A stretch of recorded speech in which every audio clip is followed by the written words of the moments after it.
Ce récit, le récit numéro 5, commence au chapitre 15 avec un aperçu de la fin de l'histoire du monde.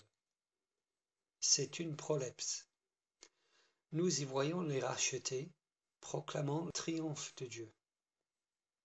Ce sont ceux qui ont vaincu la bête du chapitre précédent, donc ce sont tous les chrétiens à travers les siècles. Et ils chantent, chapitre 15, verset 3, « Tes œuvres sont grandes et admirables, Seigneur Dieu Tout-Puissant. Tes voies sont justes et véritables, Roi des nations. Qui ne craindrait, Seigneur, et ne glorifierait ton nom? Car seul tu es saint.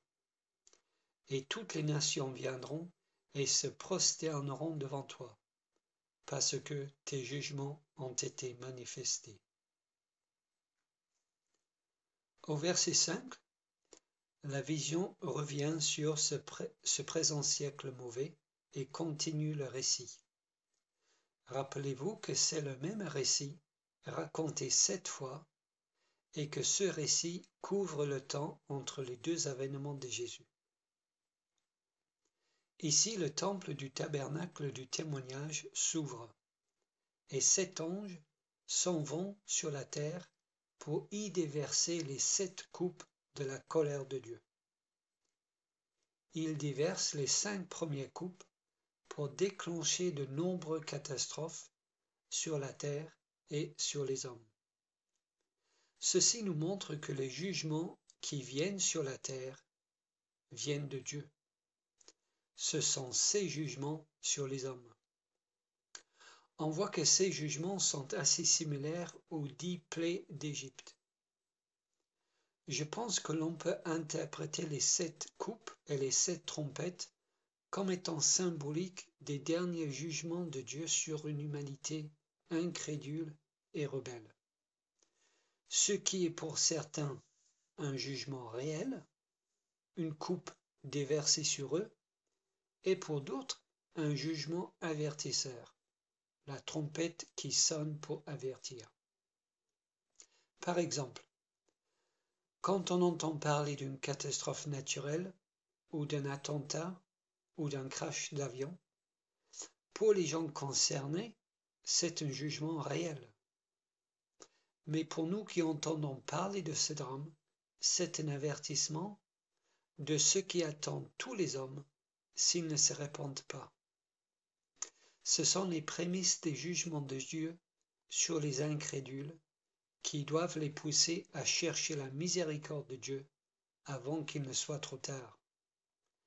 Mais, malheureusement, nous voyons à la fin du chapitre que les hommes ne se répandent pas. Ils continuent à maudire Dieu et refusent de le glorifier pour qui il est. Ensuite, nous arrivons à la 6e coupe, chapitre 16, verset 12. Et dans cette 6e coupe, il est question d'Armageddon, verset 16. Nous lisons dans ce passage, « Ce sont des esprits de démons qui font des prodiges et qui vont vers les rois de toute la terre afin de les rassembler pour le combat du grand jour du Dieu Tout-Puissant. Ils les rassemblèrent dans le lieu appelé en hébreu Armageddon. » Il y a beaucoup de différentes interprétations concernant cette bataille d'Armageddon. Pour certains chrétiens, notamment les dispensationalistes, cette bataille est une vraie guerre avec de vrais soldats et de vraies armes qui aura lieu en Israël à la fin du monde. Cette guerre opposera 2 armées, selon eux, selon ces chrétiens. D'un côté, il y a les forces de Dieu, spirituelles et physiques. Les forces physiques sont la nation d'Israël et probablement les États-Unis, en tout cas les alliés de la nation d'Israël. De l'autre côté, il y a les forces du mal, spirituelles et physiques. Les forces physiques sont les ennemis d'Israël, c'est-à-dire les pays arabes et probablement la Russie et la Chine.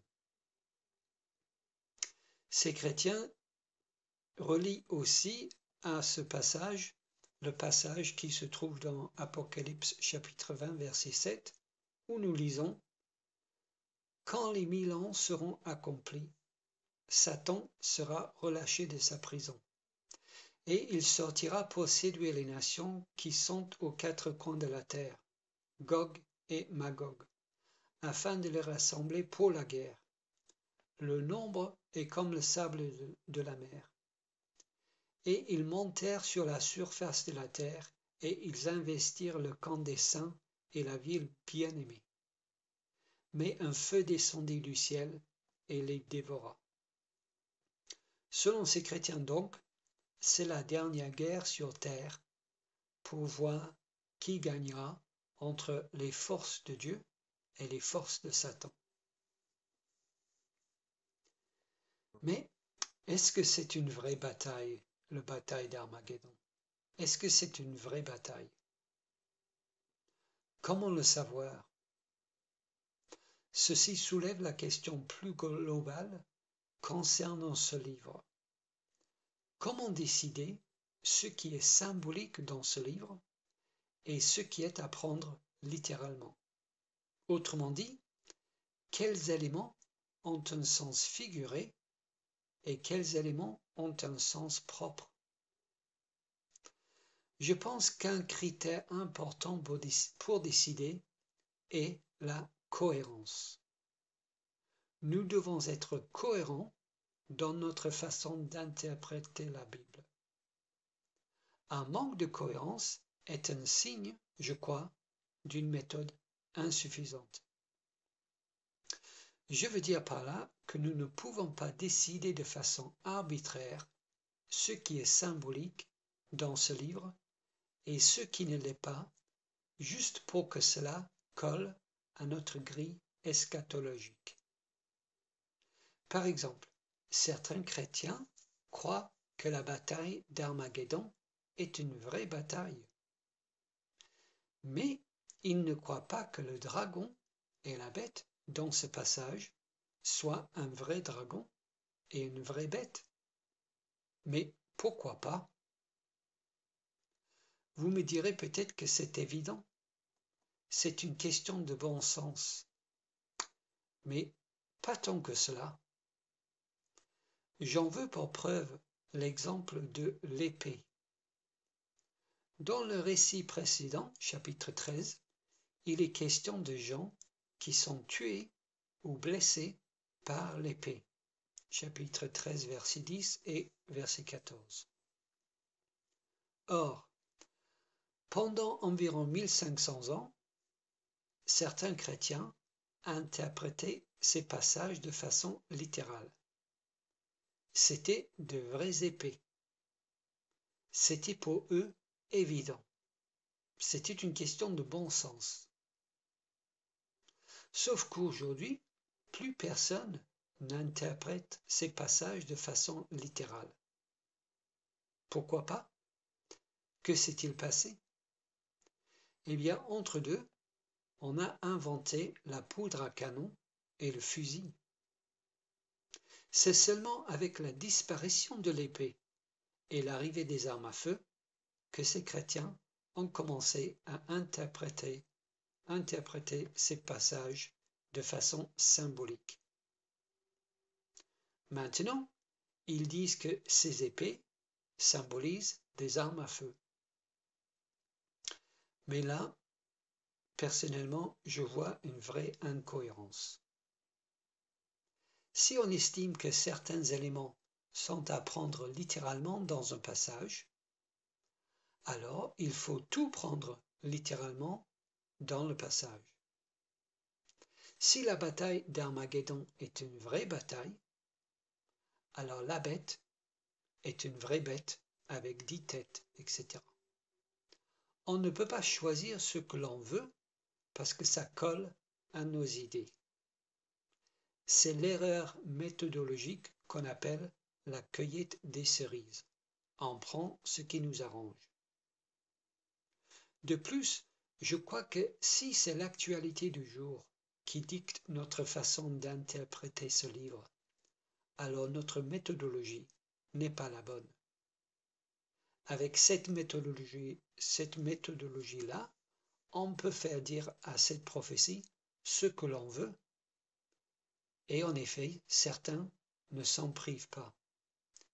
Il suffit de lire les derniers livres loufoques sur la fin des temps dans nos librairies chrétiennes pour le constater. Non, nous interprétons la Bible avec la Bible. Elle ne change pas. Nous interprétons le Nouveau Testament à la lumière de l'Ancien Testament, non pas à la lumière des chaînes d'infos. Donc, je dis que cette bataille d'Armageddon n'est pas une vraie bataille rangée avec de vrais soldats et de vraies armes qui aura lieu un jour en Israël. Ce n'est pas ça. Qu'est-ce qui me permet de dire cela?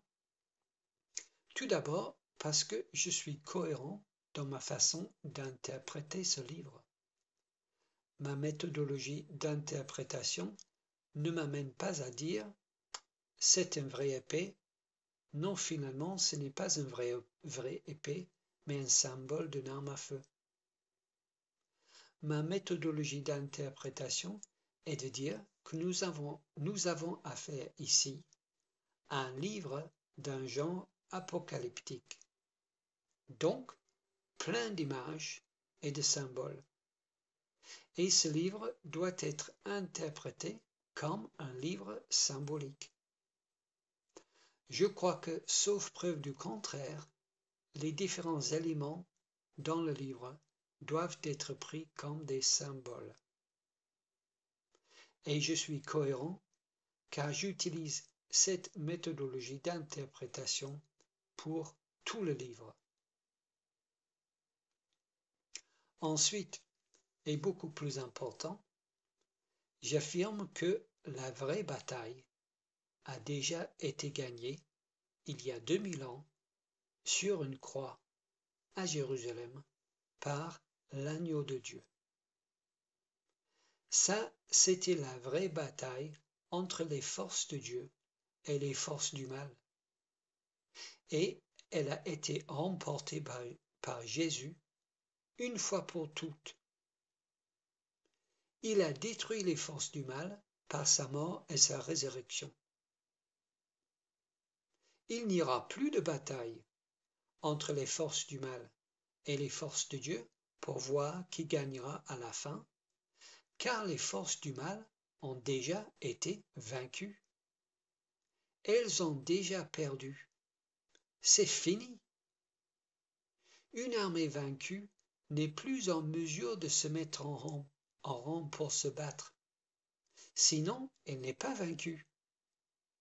Une armée vaincue fuit devant ses concurrents. Mais si la bataille d'Armageddon est une bataille rangée entre les forces du bien et les forces du mal, comme le disent les dispensationalistes, alors les forces du mal n'ont pas été vaincues à la croix. Elles sont peut-être diminuées ou en perdition à cause de la croix, mais pas vaincues, parce que si elle était vaincue, elle ne pourrait plus se mettre en rang pour se battre. Mais le problème avec cette position est que l'apôtre Paul est clair. Jésus a bien vaincu les forces du mal sur la croix. Colossiens chapitre 2 verset 15 dit « Il a dépouillé les dominations et les autorités. Il les a livrées publiquement en spectacle, en triomphant d'elles par la croix. » 1 Jean chapitre 3 verset 8 dit « Le Fils de Dieu a paru afin de détruire les œuvres du diable. » Et Hébreux chapitre 2 verset 14 dit « Il y a également participé lui-même, afin que, par la mort, il anéantit celui qui a la puissance de la mort, c'est-à-dire le diable. » Sur la croix, Jésus a anéanti le diable. Que signifie cette bataille alors si la guerre a déjà été gagnée? Eh bien, dans une guerre, est-il possible pour les conquérants, avant d'avoir tué ou capturé tous les soldats, est-il possible pour eux de rencontrer ici et là quelques poches de résistance? Oui, je pense que c'est possible. Cette bataille d'Armageddon n'est pas une bataille rangée entre Christ et Satan. Je répète, cette bataille a existé, elle a vraiment eu lieu, et c'est Christ qui l'a gagnée. Mais la bataille d'Armageddon représente plutôt, je crois, l'élimination des dernières poches de résistance de Satan et de tous ceux qui se sont rangés de son côté à travers l'histoire de l'humanité. Mais la victoire de Jésus sur la croix est tellement écrasante que ce n'est qu'une question de temps avant que le rouleau compresseur irrésistible du lion de Juda écrase tous ceux qui lui résistent encore. Donc je dis que cette bataille d'Armageddon n'est pas une bataille physique qui aura lieu en Israël à la fin du monde, mais elle représente plutôt la guerre que livre Satan au peuple de Dieu, en les persécutant à travers les siècles. Nous avons l'impression autour de nous que l'Église de Christ est assaillie et que les chrétiens lâchent prise. Certains abandonnent la foi, d'autres se compromettent, d'autres encore sont mis à mort. Mais, mes amis, ce ne sont que des dernières poches de résistance visibles, avant que Satan et ses alliés soient anéantis pour toujours par le Seigneur Jésus, et que son Église soit glorifiée. Nous voyons cette vérité dans l'Ancien Testament concernant le peuple de Dieu. Leur histoire est un exemple pour nous. Ils sont souvent moins nombreux que leurs ennemis et moins équipés. Mais Dieu se bat en leur faveur et leur donne la victoire sur leurs ennemis. Par la puissance de Dieu, Israël remporte la bataille. Eh bien, c'est pareil pour l'Église de Jésus-Christ. Les ennemis de Dieu sont plus nombreux et plus puissants que nous. Ils peuvent, ici ou là, persécuter et même tuer des chrétiens. Mais ils ne peuvent jamais détruire notre foi. Et ils ne réussiront jamais à détruire l'Église de Jésus-Christ, car celui qui est en nous est plus fort, bien plus fort, que celui qui est dans le monde.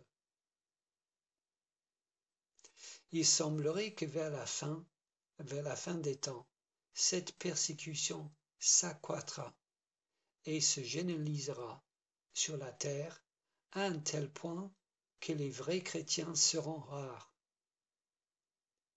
Mais à cause des élus, ces jours seront abrégés. Ensuite, la 7e coupe est déversée. Dieu a assez vu, il met fin à la boucherie. Cette coupe marque le jugement dernier où la terreur et la vengeance de Dieu sont versées sur les hommes rebelles. Chapitre 16, verset 17 dit « Et il sortit du temple, du trône, une voix forte qui disait « C'en est fait ». Il y eut des éclairs, des voix, des tonnerres et un grand tremblement de terre, tel qu'il n'y avait jamais eu depuis que l'homme est sur la terre, un aussi grand tremblement. Ici, des images de tremblements de terre, de tonnerres, etc., indiquent que c'est le dernier jugement de Dieu sur les hommes. Des villes et des nations tombent, des îles et des montagnes disparaissent. Le rouleau compresseur irrésistible du lion de Juda écrase tout ce qui lui résiste. L'empire terrestre de Satan et de la bête est anéanti à jamais. Jésus, le commandant en chef des armées, a remporté la bataille. C'est Jésus qui gagne. Et nous gagnons avec lui. Dans ma 6e vidéo, nous regarderons la chute de Babylone.